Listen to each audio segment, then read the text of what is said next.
대통령 윤석열 불법 탄핵에 저항하고 내란선동 민주당을 규탄한다. 국가주한인 애국연합회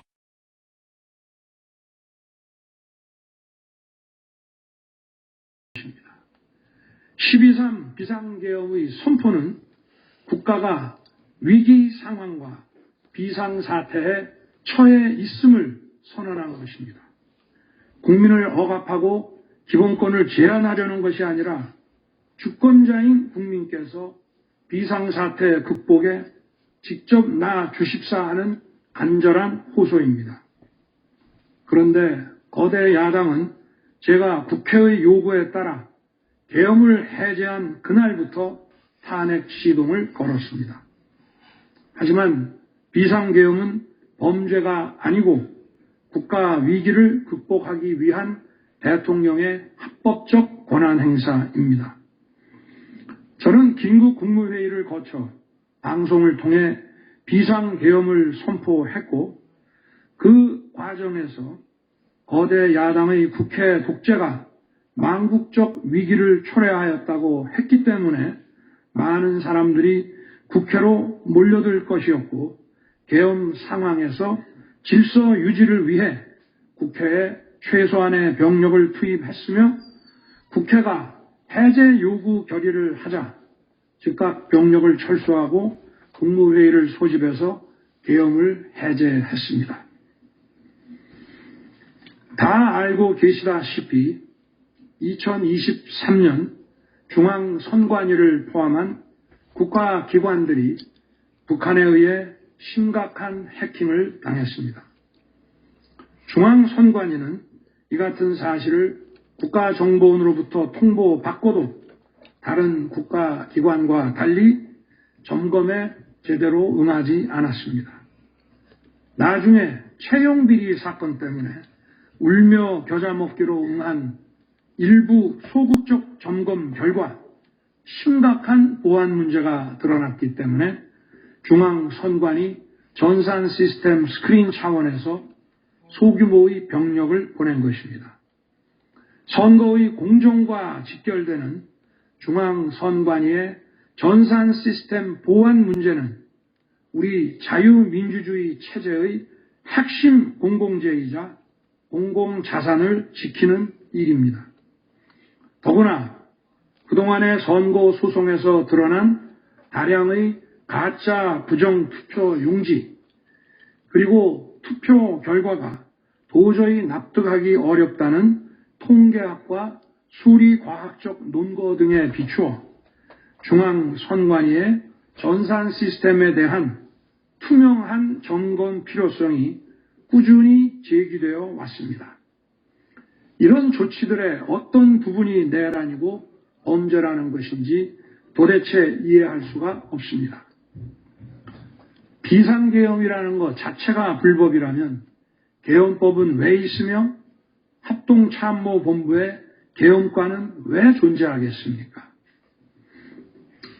재판관 여러분, 그리고 국민 여러분, 저는 2021년 6월 29일 처음으로 정치 참여를 선언했습니다. 대통령이라는 자리가 영광의 길이 아니라 형극의 길이라는 사실은 이미 잘 알고 있었습니다.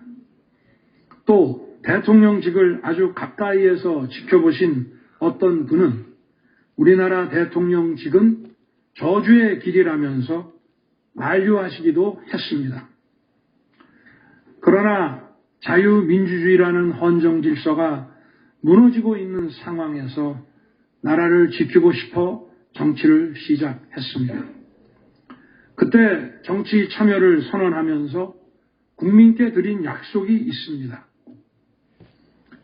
우리의 미래를 짊어질 청년들, 국가를 위해 희생하신 분들, 산업화에 일생을 바친 분들, 나라의 민주화에 헌신하고도 묵묵히 생업에 종사하며 살아가시는 분들, 성실하게 세금을 내시는 분들, 이런 분들이 분노하지 않는 나라를 만들겠다는 약속이었습니다.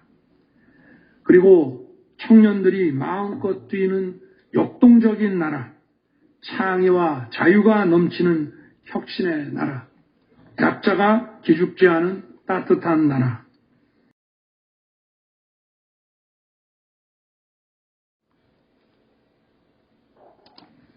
국제사회와 가치를 공유하고 책임을 다하는 나라를 만들겠다고 국민께 약속드렸습니다. 거대 의석과 이권 카르텔이 나라의 주인 노릇을 하는데 맞서 국민들에게 빼앗긴 주권을 되찾아 드리겠다고 약속했습니다. 그날 이후 지금까지 단 한순간도 이 약속을 잊은 적이 없습니다. 국민의 선택을 받아 대통령이 된 후 이 약속을 지키기 위해 쉼없이 노력하고 또 노력했습니다. 무엇 하나 쉬운 일이 없었습니다. 글로벌 복합 위기로 인한 대외 환경의 어려움이 계속됐습니다. 지난 민주당 정부의 잘못된 소주성 정책과 부동산 정책은 우리 경제와 민생의 문제를 풀어가는데 계속 발목을 잡았습니다. 하지만 어떤 문제라도 노력하면 풀어낼 수 있다고 믿었고 실제로 우리 기업, 우리 국민과 함께 뛰면서 하나하나 문제를 해결할 수 있었습니다. 기쁘고 보람 있는 일도 많았고 부족하고 아쉬운 일도 있었습니다. 무엇보다 국가 안보와 국민 안전을 지키는 제복 입은 공직자에 대한 처우 개선 추진이 보람된 일이었습니다. 지난 민주당 정권은 반일 선동에만 열을 올렸지만 우리 정부에서는 1인당 GDP가 일본을 앞질렀고 우리 인구의 2배 반이 넘는 경제 강국 일본과 수출액 차이가 작년에는 불과 수십억 불 규모로 좁혀졌습니다. 20년 전에 비해 100분의 1, 지난 민주당 정부에 비해 수십 분의 1로 줄어든 것입니다. 또 작년에 30번이나 열었던 전국 순회 민생 토론회 기억이 많이 납니다. 국민의 어려움을 직접 듣고 많은 일을 현장에서 해결해 드리면서 국민과 같이 웃기도 했고 같이 울기도 했습니다. 수도권, 영남, 호남, 충청, 강원, 제주까지 전국 모든 지역을 다니면서 지역 발전 방안을 함께 고민했습니다. 우리 국민들께서 전국 어디에 사시든 공정한 기회를 누리며 행복하게 살 수 있도록 만들어서 진정한 국민 통합을 이루고 싶었습니다. 다시 그렇게 일할 기회가 있을까 마음이 아립니다. 1박 4일의 살인적 일정으로 미국에 가서 한미일 캠프 데이비드 선언을 발표했을 때는 보람이 컸고 정말 마음이 든든했습니다. 방산 수출에 물꼬를 트고 팀 코리아가 체코 원전 건설 사업의 우선 협상 대상자로 선정됐을 때에는 어린아이같이 기뻤습니다. 아쉬웠던 순간도 떠오릅니다. 기업과 국민들에게 꼭 필요한 법안들은 하염없이 뒤로 밀어놓고 거부권을 행사할 수밖에 없는 위헌적 법안, 핵심 국익에 반하는 법안들이 야당 단독으로 국회에서 일사천리 통과될 때에는 답답했습니다.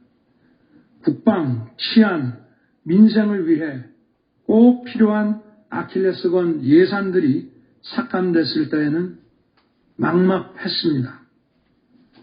지금 저는 잠시 멈춰서 있지만 많은 국민들, 특히 우리 청년들이 지금 대한민국이 처한 상황을 직시하고 스스로 주권을 되찾고 나라를 지키기 위해 나서고 있습니다. 비상계엄의 목적이 망국적 위기 상황을 알리고 헌법 제정 권력인 주권자들께서 나서 주시기를 호소하는 것이었는데 이것만으로도 비상계엄의 목적이 상당 부분 이루어졌다고 생각하게 됩니다.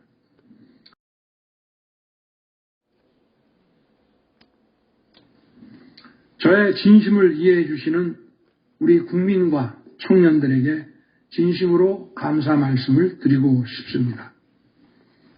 제가 직무에 복귀하게 되면 나중에 또다시 계엄을 선포할 것이라는 터무니없는 얘기도 있습니다.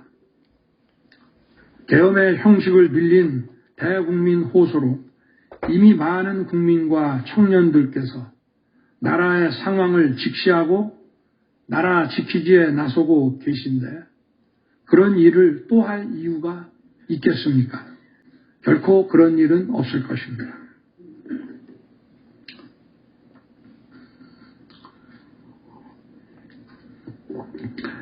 헌법재판관 여러분, 그동안 심판정에서 다루어진 쟁점들 가운데 두 가지에 대해서만 간략히 말씀드리겠습니다. 세세한 사실관계를 언급하기보다 상식선에서 간단히 말씀드리겠습니다. 우선 제가 국회의원을 체포하거나 본회의장에서 끌어내라고 했다는 것입니다. 정말 터무니없는 얘기입니다. 상식적으로 이렇게 해서 도대체 뭘 어떻게 하겠습니까? 의원들을 체포하고 끌어내서 계엄 해제를 늦추거나 막는다 한들 방송으로 온 국민과 전 세계가 지켜보고 있는데 그 다음에 뭘 어떻게 하겠습니까? 계엄 당일 국회의장의 발언대로 국회는 어디서든 본회의를 열어 계엄 해제를 의결할 수 있습니다. 영화나 소설에 나오기도 하지만 현실적으로 이런 일을 하려면 군으로 국가를 완전히 장악하는 계획과 정치 프로그램을 미리 가지고 있어야 합니다. 그런데 실제 상황이 어땠습니까? 계엄 사무를 담당할 주요 지휘관들이 계엄 직전에 어디에 있었는지 이 심판정에서 다 드러났습니다. 장관 재가를 받아 지방 휴가를 가거나 부부 동반 만찬, 간부 만찬 회식을 하다가 대통령의 계엄 선포 직후에야 국방장관으로부터 업무 지시를 받았습니다. 준비된 치밀한 작전 계획이나 지침이 없었기 때문에 혼선과 허술함도 있었습니다. 국방장관이나 지휘관들이나 경험이 풍부한 군사 전문가들인데 이들이 왜 이랬겠습니까? 12.3 계엄 선포는 계엄의 형식을 빌린 대국민 호소이고 과거 계엄과는 다른 것이었기 때문입니다. 이미 민주주의를 수십 년 경험하고 몸에 밴 우리 50만 군이 임기 5년 단임 대통령의 사병 노릇을 할 리가 있습니까? 제가 비상계엄을 선포한 이유는 오로지 주권자인 국민들에게 국회의 망국적 독재로 나라가 위기에 빠졌으니 이를 직시하고 감시와 비판의 견제를 직접 해달라는 것이었습니다. 공화국의 대의제 위기에 헌법 제정 권력인 주권자가 직접 나서야 한다는 호소였습니다. 의원을 체포하거나 끌어내라고 했다는 주장은 국회에 280명의 질서유지 병력만 대기간 상태에서 앞뒤가 맞지 않는 얘기입니다. 국회가 비어있는 주말도 아니고 회기 중인 평일에 이런 병력으로 터무니없는 얘기입니다. 의원만 300명이고 직원들과 보좌진을 합치면 몇천 명이 넘습니다. TV 생중계를 보더라도 계엄 선포 후 얼마 지나지 않아 이미 국회 마당과 본관에는 수천 명의 국회 관계자와 민간인들이 들어왔습니다. 실제로 계엄 선포 후 1시간 30분이 지나서야 질서유지 군 병력이 도착했고 경내에 진입한 병력이 106명, 그 중에서 본관에 들어간 병력이 겨우 15명인데 이런 극소수 병력을 가지고 국회의원을 체포하고 끌어낸다는 것이 말이 되겠습니까?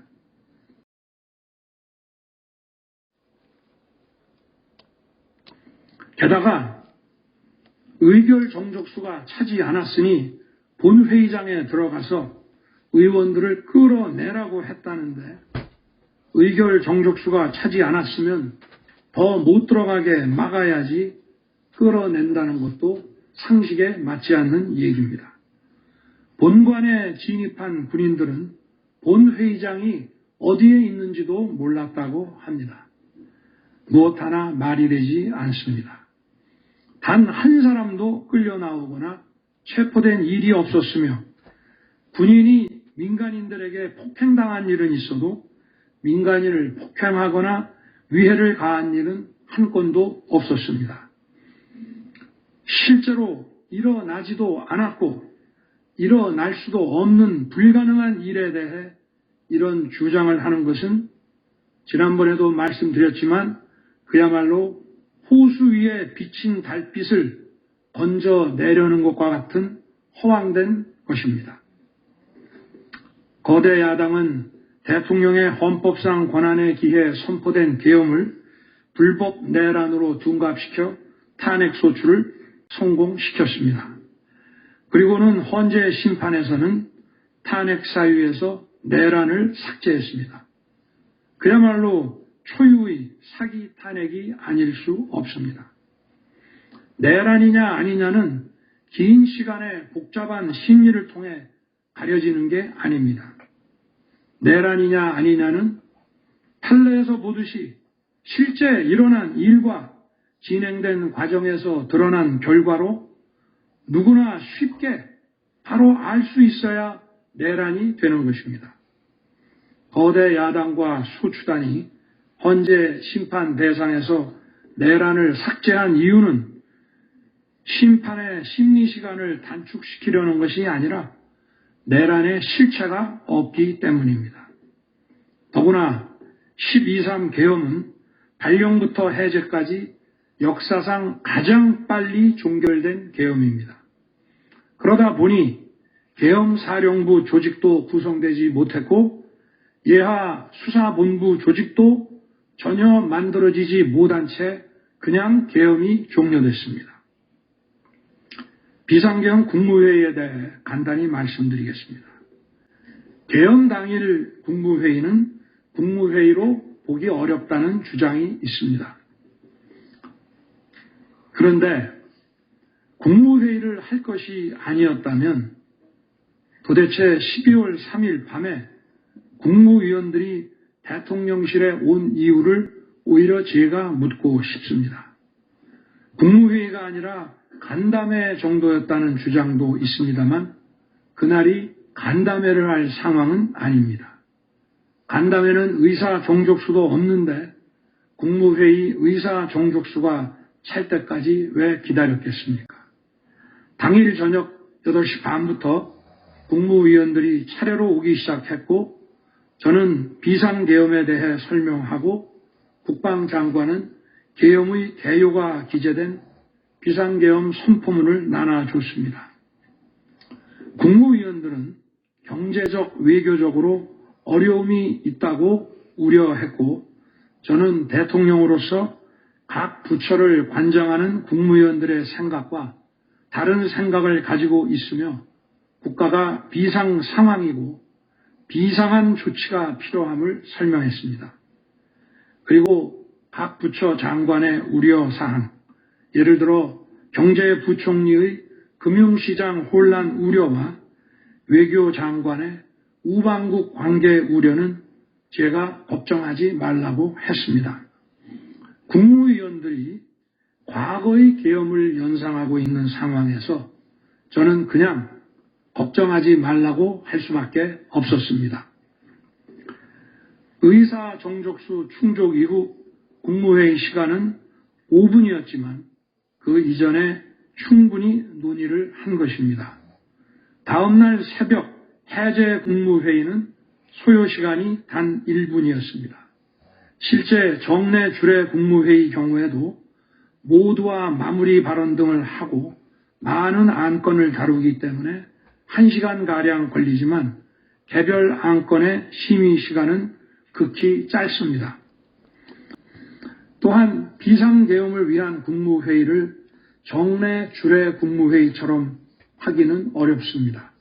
보안 유지가 중요하고 그렇게 해야 혼란도 줄이고 질서 유지 병력도 최소화할 수 있기 때문입니다. 이상민 전 행안부 장관은 지난 심판정에서 그동안 국무회의를 100여 차례 참석했지만 이번 국무회의처럼 실질적으로 열띤 토론이나 의사 전달이 있었던 것은 처음이라고 했습니다.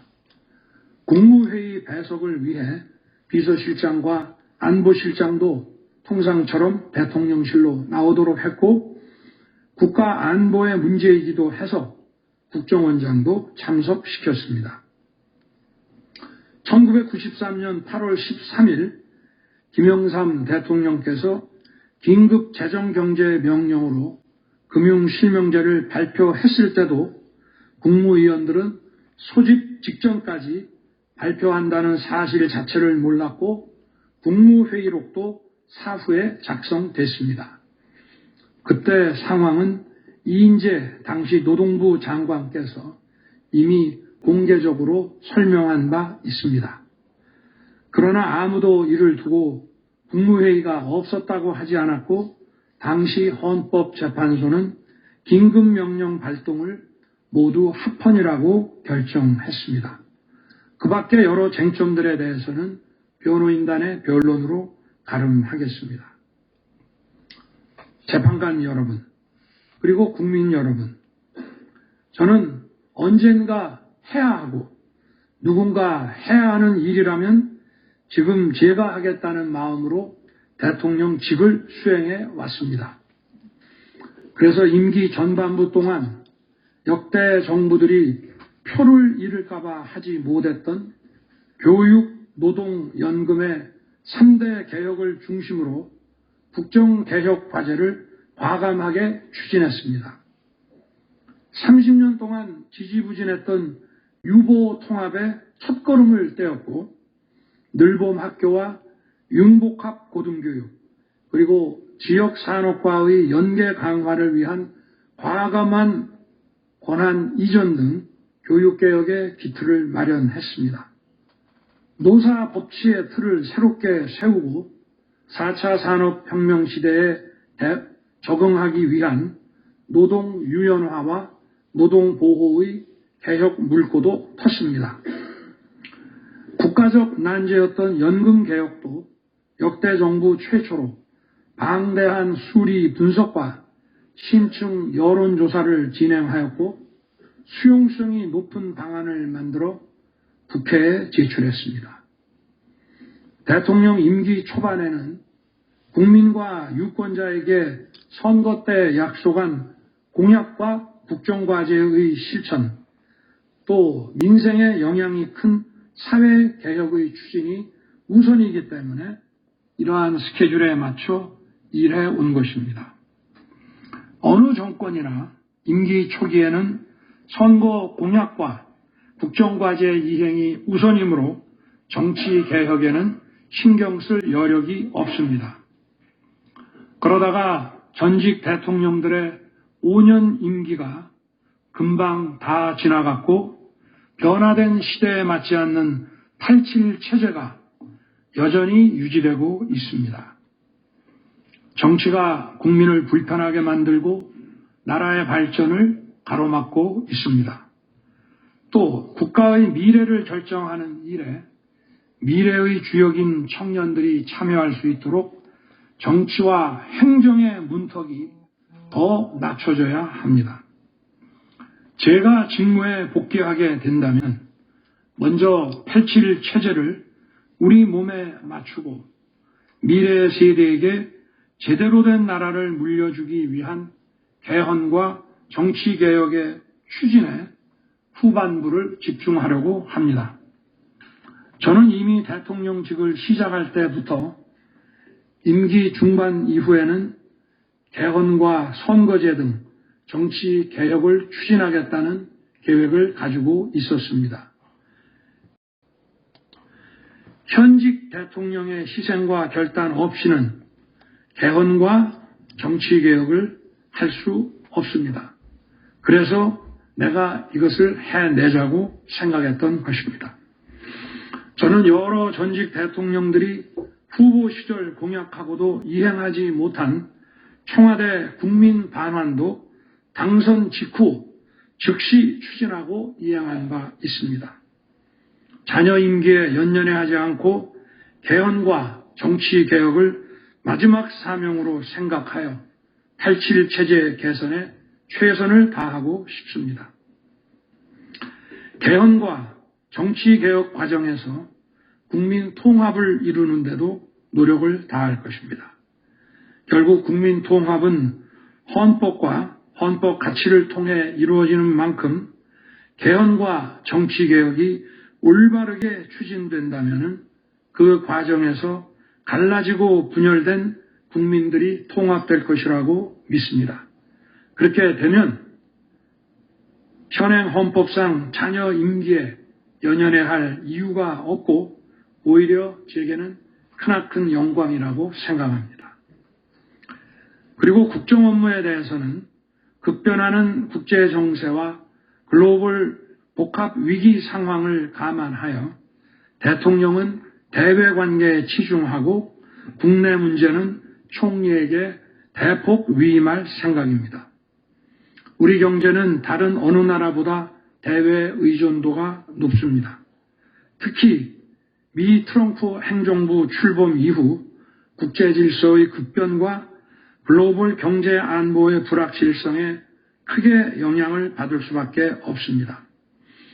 지금 우리가 국가 노선을 어떻게 선택하느냐에 따라 이 위기가 기회가 될 수도 있고 돌이킬 수 없는 재앙을 맞을 수도 있습니다. 글로벌 중추 외교 기조로 역대 가장 강력한 한미 동맹을 구축하고 한미일 협력을 이끌어낸 경험으로 대외 관계에서 국익을 지키는 일에 매진하고 싶습니다. 임기 전반기에도 지방시다위원회와 국민통합위원회를 통해 지역별, 세대별, 계층별 통합을 위해 노력해 왔지만 앞으로도 국민을 하나로 묶고 국가 전체 시너지를 올리는 국민 통합에 더욱 노력할 것입니다. 존경하는 헌법재판관 여러분, 먼저 촉박한 일정의 탄핵 심판이었지만 충실한 심리에 애써주신 재판관님들께 깊이 감사드립니다.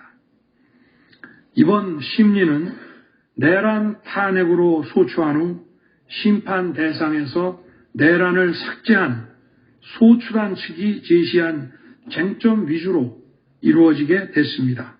그러다 보니 제가 12.3 비상계엄을 선포한 이유와 그 불가피성에 대해서는 충분히 설명드릴 기회가 부족했다고 생각합니다. 서면으로 성실하게 관련 자료를 제출하였으니 대통령으로서 고뇌의 결단을 한 이유를 깊이 생각해 주시기 바랍니다. 또 많은 국가 기밀 정보를 다루는 대통령으로서 재판관님들께 모두 설명드릴 수 없는 부분에까지 재판관님들의 지혜와 해안이 미칠 것이라 믿습니다. 다시 한번 재판관님들의 노고에 감사드립니다. 그리고 사랑하는 대한민국 국민 여러분, 국가와 국민을 위한 계엄이었지만 그 과정에서 소중한 국민 여러분께 혼란과 불편을 끼쳐드린 점 진심으로 죄송스럽게 생각합니다. 저의 부속 과정에서 벌어진 일들로 어려운 상황에 처한 청년들도 있습니다. 옳고 그름에 앞서서 너무나 마음이 아프고 미안합니다. 정말 미안한 생각을 가지고 있습니다. 저는 대통령에 출마할 때 나라를 위해 목숨을 바치겠다고 결심했습니다. 지난 12.3 계엄과 탄핵소추 이후 엄동설안에 저를 지키겠다고 거리로 나선 국민들을 보았습니다. 저를 비판하고 질책하는 국민들의 목소리도 들었습니다. 서로 다른 주장을 하고 있지만 모두 대한민국을 사랑하는 마음이라고 생각합니다. 부족한 저를 지금까지 믿어주시고 응원을 보내주고 계신 국민 여러분께 진심으로 감사드립니다. 저의 잘못을 꾸짖는 국민의 질책도 가슴에 깊이 새기겠습니다. 그리고 이 모든 과정이 새로운 대한민국으로 도약하는 디딤돌이 될 수 있도록 최선을 다하겠습니다. 감사합니다. 장소는 내가 좀 이따가 보내.